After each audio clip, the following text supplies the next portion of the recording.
Attention shoppers, back-to-back blue light specials on aisle 57 and 58. Welcome to Blue Light Special, the podcast for CPG brand marketers who want to lighten up their hustle in retail and real life. I'm Christine Wright. And I'm Trevor Lewis. We're here to decode the mysteries of retail and give you some insider hacks to make your brand the talk of the shelf. Let's get into this week's episode.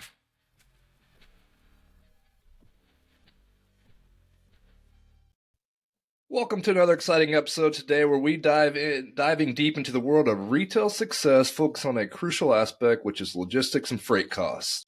Join me as we unlock the secrets with our special guest, industry insider Nick Giuliani from Dynamic Logistics. Ready to master the game? Let's get started. Well, first, let's get into what's happening in our worlds. Trevor, what have you been seeing lately?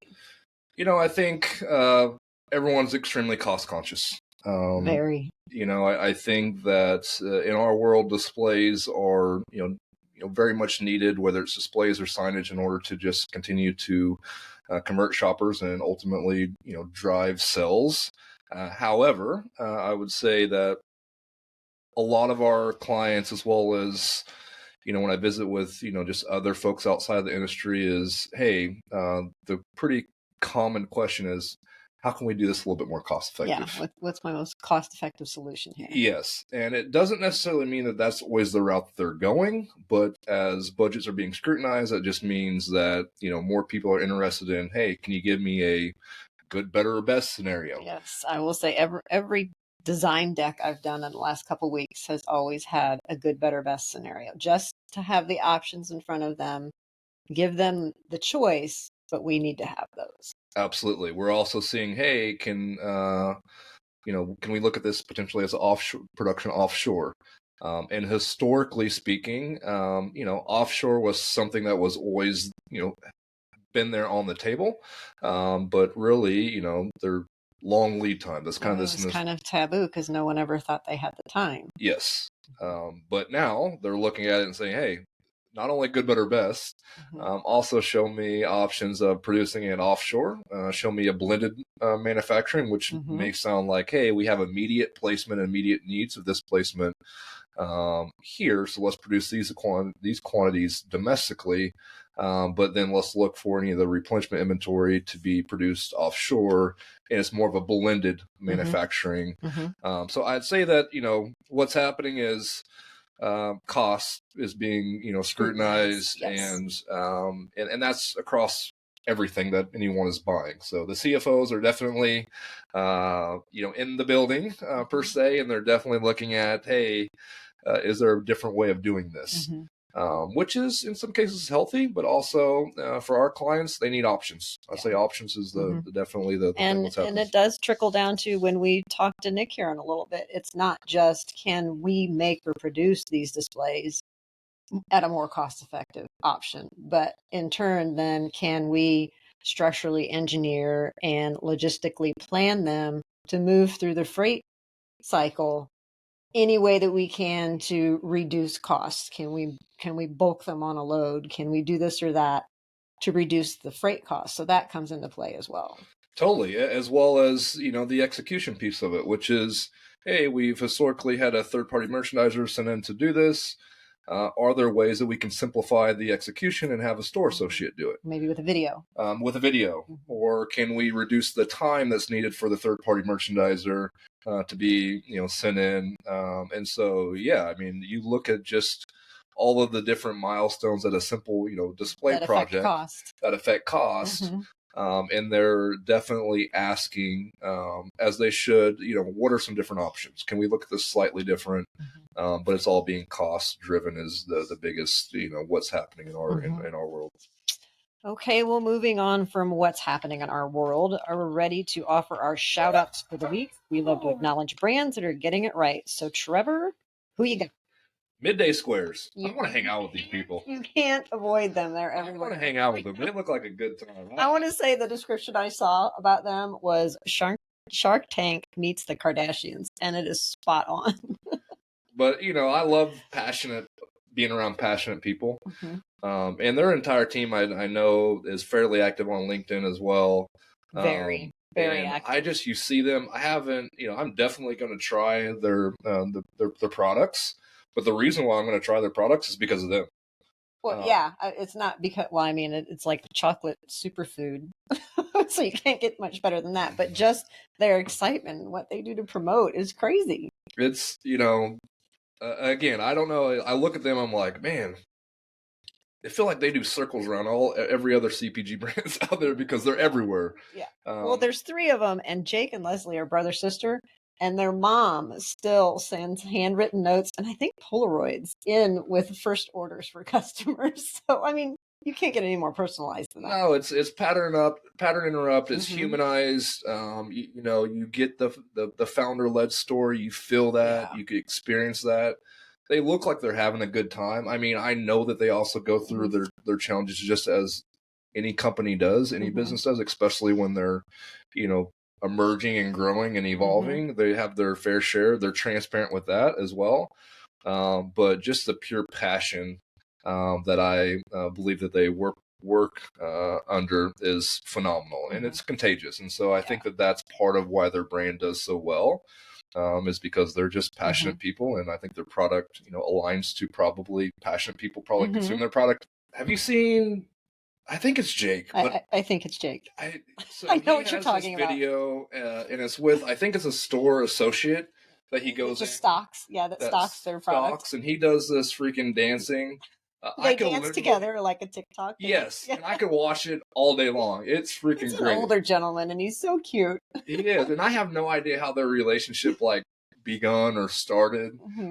But again, I know it had to be passion. He was in there. He probably came in there super asking about stock in the product. Yeah. How he can help. I'm sure that guy is probably equally as passionate. Yeah. And they just hit it off. I don't know how it went, but someday maybe we'll have a chance to bring him on. And that if would we be fun. do, I'm asking that question because who is that guy? That is probably gold. Like Joe or something. That is freaking gold. Yeah. Well, I did see today that they just launched in Hy-Vee. I know that you've seen they do all these road shows in Costco. They're just blazing a trail for an emerging brand, and it's great. Yeah, so definitely shout out to Midday Squares. Keep doing your thing. Keep, inspiring us all, because maybe you don't necessarily know, but we're definitely inspired over here in Kansas City. Yeah, definitely. Hey there, folks. Welcome back to another captivating segment of We Didn't Go to School for This. Today, we have the privilege of bringing in none other than Nick Giuliani. Now, if you're not from Kansas City and you haven't crossed paths with Nick, well, something's amiss. Nick living under a rock. Yes, Nick is not just a familiar face. He's arguably the most connected Kansas Citian out there. His dedication to giving back to the community is downright awe-inspiring. Seriously, I've never met someone so committed to helping others reach their goals. And let me tell you about one of the coolest things Nick does. He has this Shoutout Series on LinkedIn. Each week, he shines a spotlight on amazing people, nonprofits, and women-owned businesses in KC. But wait, there's more. Nick also wears another hat. As the director of sales for one of the fastest-growing companies in Kansas City, Dynamic Logistics. So buckle up as we dive into the world of Dynamic Logistics and discover the exceptional services they offer. Ready to learn and get inspired? Let's do this. Welcome, Nick. Thanks, Nick. Thank you for having me on. That was a fantastic introduction. Thank you. I hope you like that. It's definitely deserving. And again, I know we're going to be talking a little bit today, just understanding the uniqueness of logistics in our world, the trade in the display world. Logistics is often the largest cost whenever it comes to deploying in-store solutions. I know you help us as well as a multitude of other clients. So we're going to jump right in and help us understand, how long have you been in the logistics industry? So I have been in 14 of my 15 working years. Wow. I've been in logistics. So right out of college, I started at 2 different companies on the brokerage side. So I was doing sales and the account management. So shout out to all account managers and brokers out there. That is not an easy job. It is incredibly difficult, sitting in the middle between shippers, receivers, and carriers. So that's what I did for 5 years. Got into more tech sales after that, and then got back into logistics a year later on the parcel auditing side. And I've been with Dynamic Logistics now for just over 6 years. And as you kind of highlight a few of the service and offerings that Dynamic Logistics has in industries, give us a little flavor for what those are, and so we have a better understanding. Yeah, so Dynamic Logistics, we are a third-party logistics company with really two main offerings. So about 80 to 85% of the freight under management through Dynamic Logistics is through our XTMS offering. And one of the things that makes it unique for what we do when it comes to TMS, which is transportation management software, is that we wanted to be more than just a software provider. So the software where we and our clients are executing their day-to-day logistics is the foundation of XTMS, but we've built a lot of ancillary services around it to help support our clients. We do spend more time in the mid-market shippers, so not the Fortune 100 or 50. A lot of them are under-resourced. So we build and have dedicated account management teams that work with each of our clients. We also help with the freight audit, the payment. We help with claims. We provide reporting. We meet quarterly with our clients. So, I mean, at any given day, we could have 5 to 7 teams uniquely inside of Dynamic Logistics that are working with our clients in some capacity. Wow. So we wanted to be really a true partner and not just be, a vendor. So that has been our focus. And then the other side of our business is more of a traditional freight brokerage. So they work with either our smaller clients or some of the really big, 300, 400, 500 million dollar in freight spend type clients. And they just move specific lanes or different, origin points for those clients. Got it. So, in our world, we're obviously, collaborating a lot. And one of the things that's always important for us is that, we work with experts that are familiar with shipping into DCs, specifically to, Walmart, Target. I'm assuming that's all part of what you guys offer as well. Give us a little flavor for that. It is, yeah. So the majority of our TMS clients, about 60 to 70% are food manufacturers. And most of them ship into, really, it's 3 main client bases: food service, your US Foods and your Cisco's that end up in restaurants; grocery warehouses, Hy-Vees, Price Choppers, but a big portion of them do go to retailers. So the Walmarts, Trader Joe's, Whole Foods, Targets, Costco, Sam's Club. A lot of our clients are shipping into those end receivers, and most of them ship to the DCs. Obviously, they're not shipping to the store itself. We have a few clients that ship to store, but it's more rare. They're typically going to the Walmart DC or Sam's Club, Costco DC, and then Walmart's getting it into the store from there. So I know a buzzword is in our world, at least, Christine and I, as we're sitting in sales and we're, our clients are always asking, can you give us tracking? Can you help us understand if this is being delivered on time? So help us understand, how do you ensure delivery that is being on time, as well as minimizing just shipping errors? There's a lot of moving parts. We know that, Yes. part of the mesh points of us setting your team up success is making sure the labeling is right.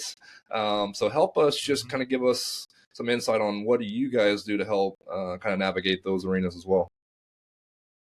Yeah, so I'll kind of start with like what our clients did before DLX. So let's say client X ships, food out of, soup out of Massachusetts down to Publix in Florida. Pre-DLX, they set that shipment up, gave it to the carrier. Driver shows up at the dock. They load it up. He's gone.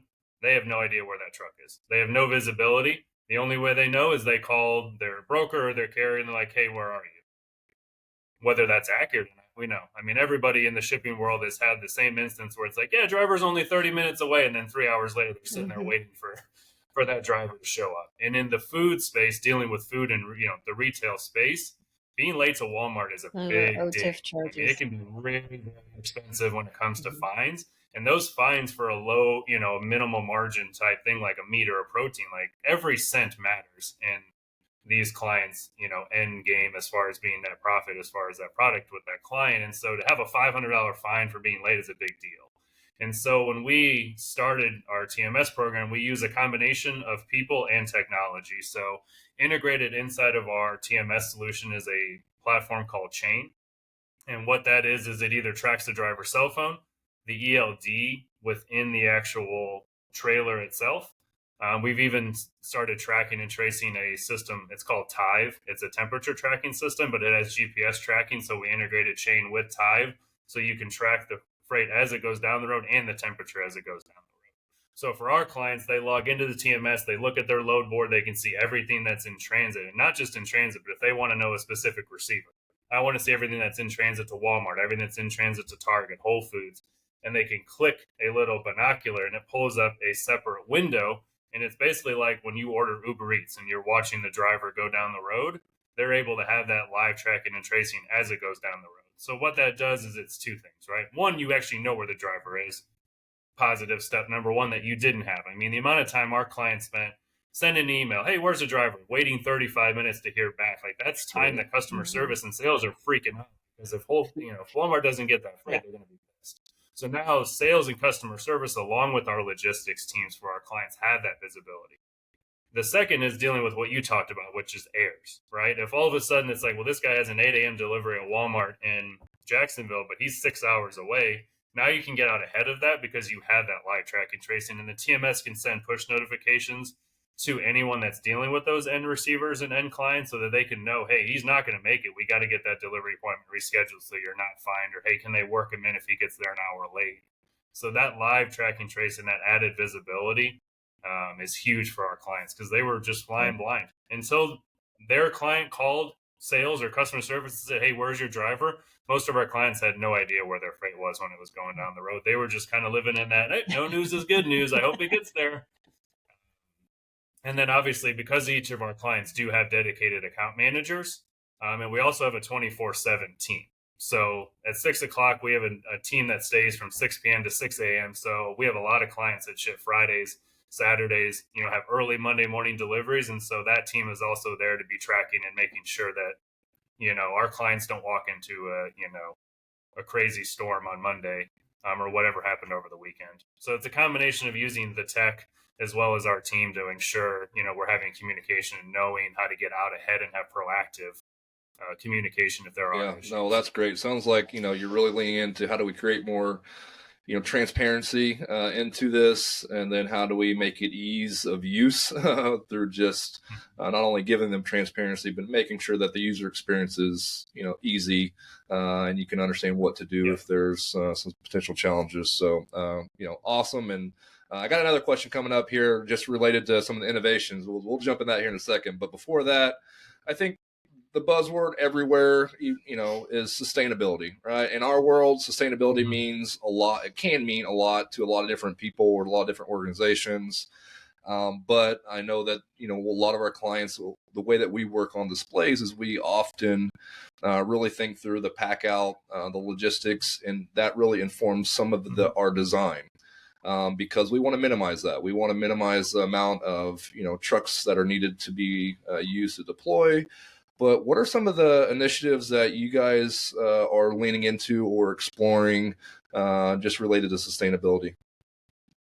Yeah, so that's really cool. So the technology that our TMS, the foundation of our program, the reseller that we work with actually just is in the process of launching a carbon footprint tracker.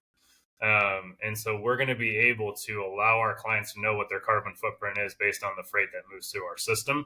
And so a lot of what we try to do for all of our clients, not only from a sustainability and a carbon footprint standpoint, but our goal, especially with our food clients, is helping them maximize the truck, right? So if Walmart puts in an order, they only want 6 pallets. Well, 6 pallets on a truck that can handle 40 plus is not a good use of space, right? And so the system itself is bringing in all of our clients' orders, and then it's doing planning and optimization to try to do everything they can to either max out the space or the weight of a truck so that they can get as much product on. So even if it's a pickup in Massachusetts and it has 3 drops along the way to try to maximize that and reduce, like you said, the number of trucks that they have to use to make that delivery, not only is it good from a costing standpoint and tracking the metrics that they want from just being healthy as a company, but that is helping with, that sustainability and keeping their carbon footprint down. But that is something, I think if I remember, it was either the end of this quarter, end of Q3, that function was going to be available so we can make that part of our KPI reviews with our clients and how their carbon footprint is. Awesome. Are you seeing that type of request come from your clients? I mean, are they inquiring more about sustainability in your world? Yeah, we've had a few clients even ask, basically say, we need to be able to have this information. Okay. Because especially for the California, I can't remember exactly what year, but there's new laws coming in about the types of, how old is the truck and trailer that's coming into the state. Like California has a lot of laws around that type of stuff. Obviously, they're getting big on the electric trucks as well. And so we're trying to get out ahead of a lot of that to provide our clients, especially on the West Coast, that type of visibility and KPI so they can meet the expectations and even potentially have, tax breaks and things like that come. Awesome. What innovations or advancements do you see shaping the future of logistics? So AI is huge, obviously, right? I mean, you talked about buzzwords. There is no bigger buzzword than AI.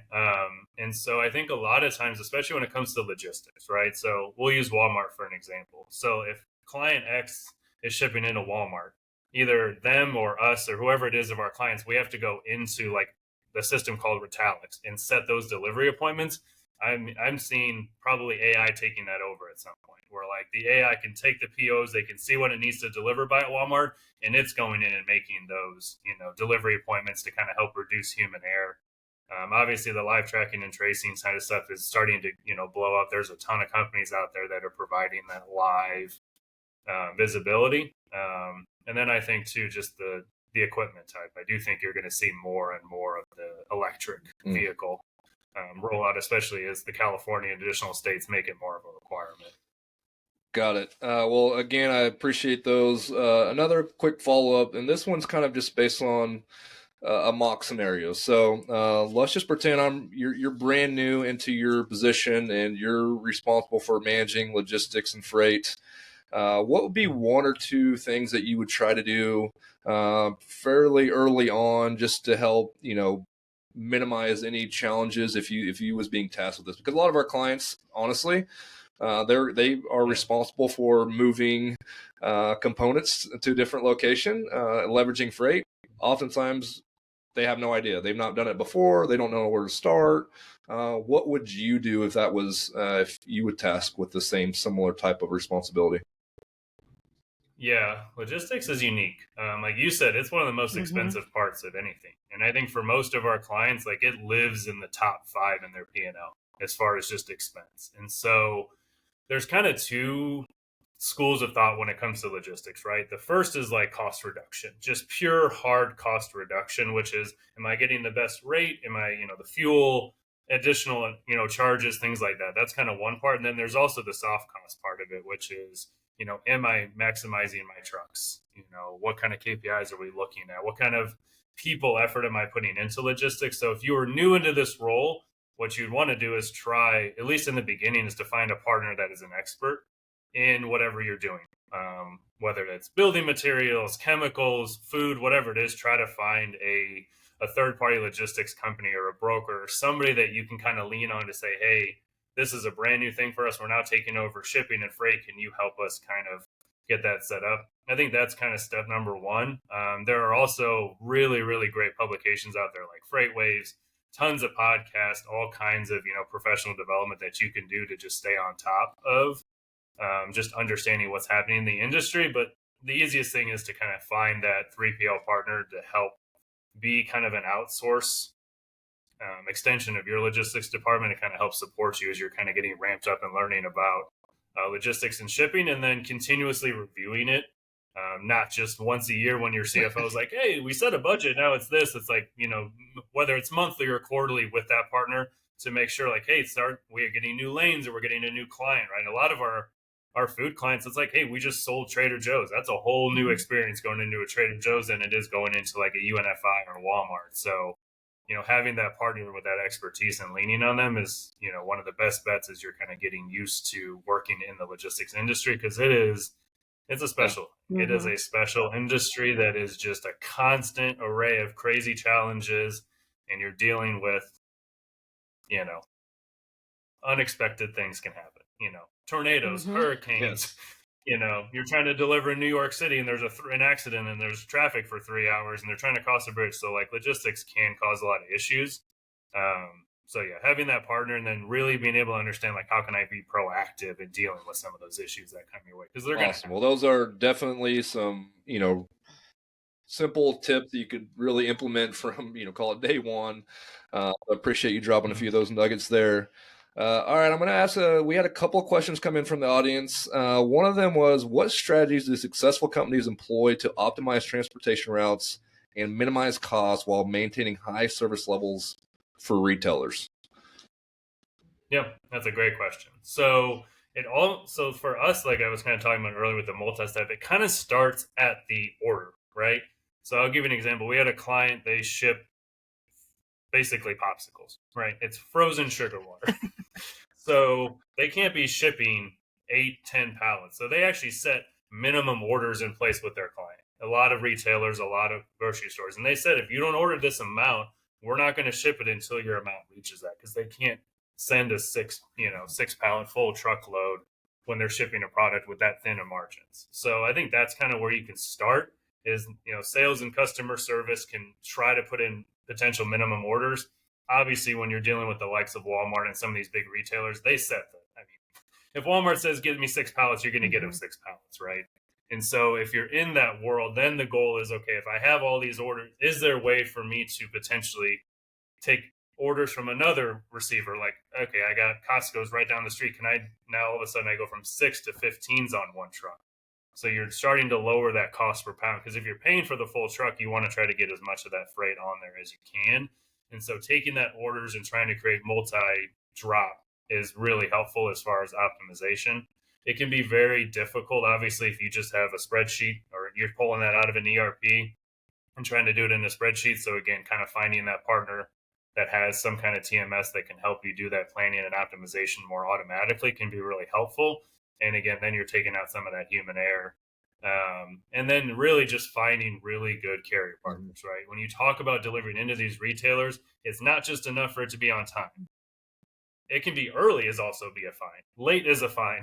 On time and then in full is such a big thing with a lot of these retailers. And so reducing damages, making sure that, you're being proactive in that communication with these receivers if you're going to be late. But yeah, being able to create as much multi-stops as you can to have that ability to lower your overall, cost per pound, cost per case, cost per mile, whatever you're tracking, to know, like, is this a healthy client for our business? And then just working out ahead of time. So I'll give you another example. So we had a client, the second that they get the POs from Trader Joe's, they have to make appointments before they even create the actual load themselves.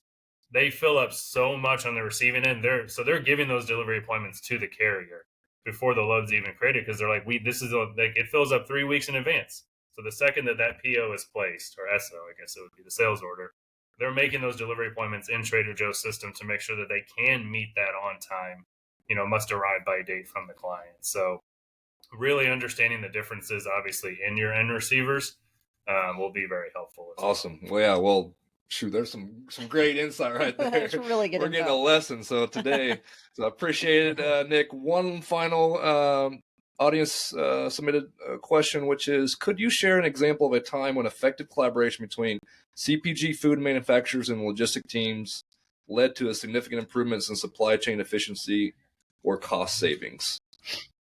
Yeah, absolutely. So I kind of touched on it a little bit earlier that there's like two schools of thought when it comes to just pure hard cost savings. So we brought on a client. They're one of the biggest soup producers in all of the country. I think they're like third or fourth as far as producing soup. So I'll give you kind of this example as a hard cost savings. So before we ever even went live, we took their current incumbent carriers, the people that were moving their freight. We brought our network to the table, and right away, just by creating that competitive environment, we dropped their rates. Overall, if they would have shipped everything identical, about 7 figures. Just by creating a competitive environment and bringing different carriers to the table, creating that competitive environment will reduce your cost. And right now, with the way freight is sitting, it is a shipper's market.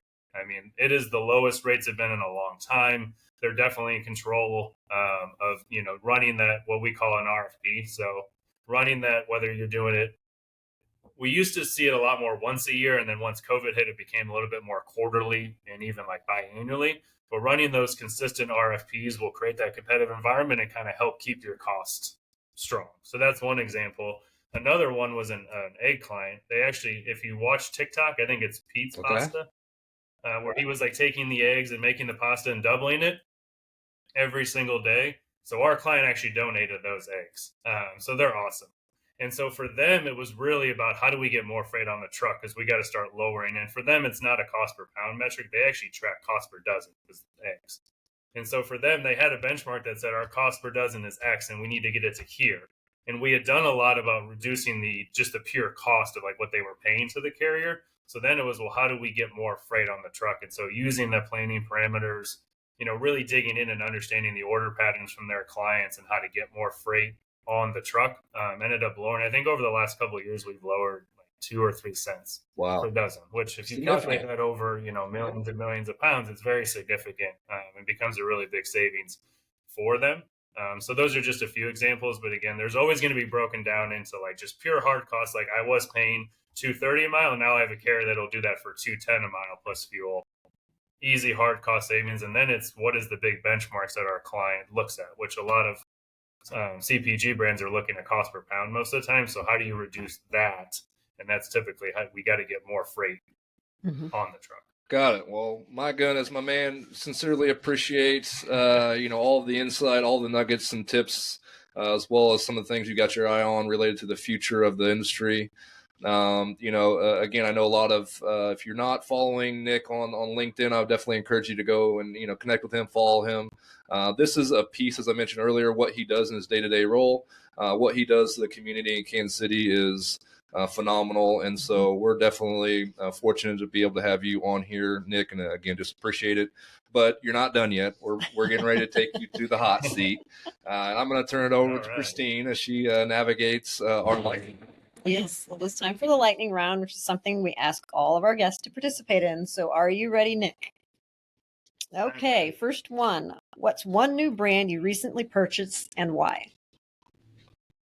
Ooh. So I was at the dog store here in town, and I bought the pill pockets from Greenies for our dog. He takes allergy medicine. I bought them because it was the only option. So typically we get it mailed through like a Chewy, but he ran out, so I just went to the store, and that was what they had, and he's liked them so far. Okay. Well, what's one thing you've bought on TikTok or Instagram? I honestly can say I have never purchased anything off of an ad off TikTok or Instagram. But I did see, so my wife basically works on her laptop, so it's kept popping up. It was like something you can attach to the back of your laptop, and then it creates two screens. The ad just kept popping up, and I was like, hey, you should look at this. You work on your laptop a lot. So she did buy so you influenced that. I influenced her decision. Hey, those ads, I do everything I can not to buy because I don't want to. Okay, what is one piece of technology that you cannot live without? My phone. Yeah. I'd be lost.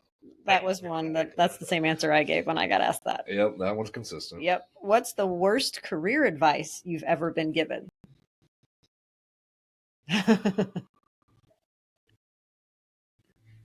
That's real.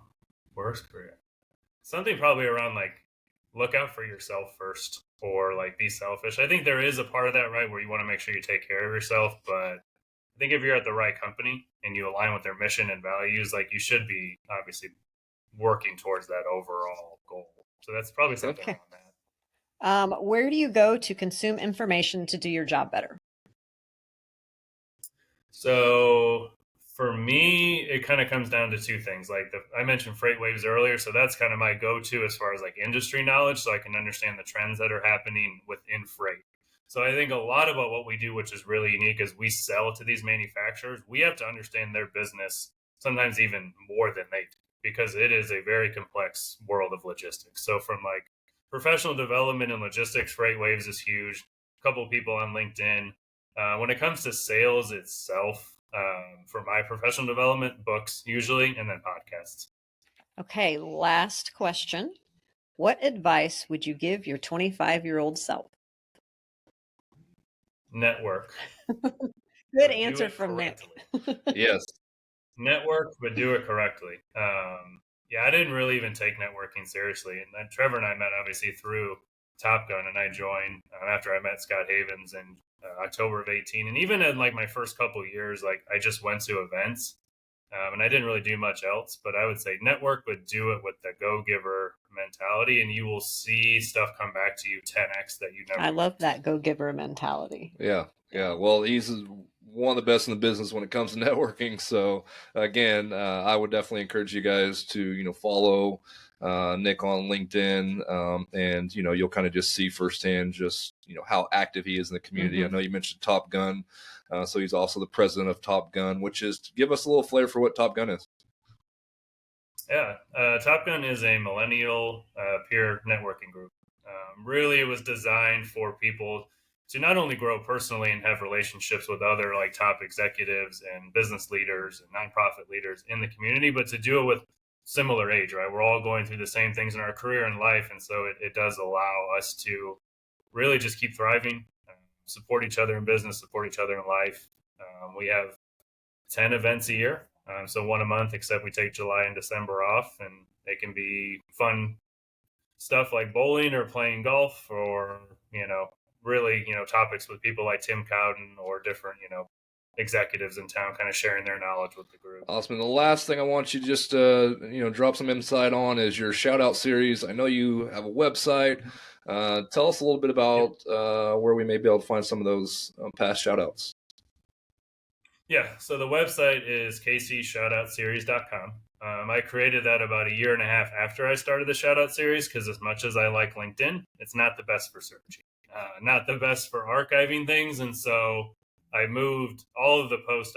I'm a little bit behind right now, but all of the previous Shoutout posts, whether it was leader, nonprofit, or women-owned businesses, is on kcshoutoutseries.com. So you can learn about all the amazing people doing great work. But yeah, I've been doing this series since November of 2021. The leader series, the women-owned, started in March of 22, and the nonprofit, I think, just hit a year anniversary recently. So. Awesome. Well, again, thanks, my man. Really appreciate you coming on, and definitely look forward to continuing to follow, learn, and participate in any of those upcoming events. Thank you all so much for having me on. I really enjoyed the conversation. Thanks, Nick. For our last segment, we want to give you a little glimpse into our own minds. We all have those moments where we reflect, learn, and remind ourselves of certain truths. For me, it's my memo to myself, and for Christine, it's her I am for the day. It's a chance for us to be a bit vulnerable, share our thoughts, and maybe some of it will resonate with you. So Christine, on the drive-in today, my memo was, I think I've shared numerous times on the show that I love sports. And so, I think right now the NBA is in their playoffs. And so you hear some of the commentators speak about when the lights are the brightest, that's when the stars have to shine. And I think the memo that I told myself is leaders have to do their best work under pressure. And I believe that wholeheartedly. And I probably subscribe to it a little bit more just because I love sports, and I love when you see, the stars shining in the brightest moments. And so that was definitely the memo to myself is, again, leaders have to do their best work under pressure. Very, very true. Well, my I am for the day, which is my accountability partners in the morning when we're having coffee, we text each other and say, "What are you today?" And today I am kind. And that just comes from, I think a lot of people are jumping on that bandwagon. I know Gary Vee is always big about kindness is the best marketing you can put out there. But I think practicing it and just stopping yourself during the day and really paying attention to being kind is a whole other thing, rather than just saying you're going to focus on that. To just stop and say something kind to someone. Tell them they look nice today. Tell them they're doing a good job. I will say I walked around the corner today after I came back from the kitchen, and Tia just said, "Christine, you're doing a heck of a job today." Just out of nowhere. And those are those little kind things that we all need to kind of stop and remember are important, and to focus on that. Totally. Love it. And you're absolutely right. I think, you forget just how impactful. Go through the motions all day on autopilot, and you don't think about those little things. And I'm extremely guilty of that. And you're so correct of just, just a simple, hey, love the outfit, or love what you're doing, what that can do to brighten somebody's day. So awesome. I definitely love that I am for the day as well. All right. Well, that's it for this episode, folks. We're grateful to have you along for the ride as we lighten up your hustle through retail and real life. Thanks for listening, and keep your questions and comments coming. We love tuning in to what you want to know about helping your brand stand out in store. Please like and share the podcast. We appreciate your help. getting the word out about Blue Light Special. And finally, join us for next week's episode where we will dig into Gen Alpha and its influence on consumer spending. Uh-oh.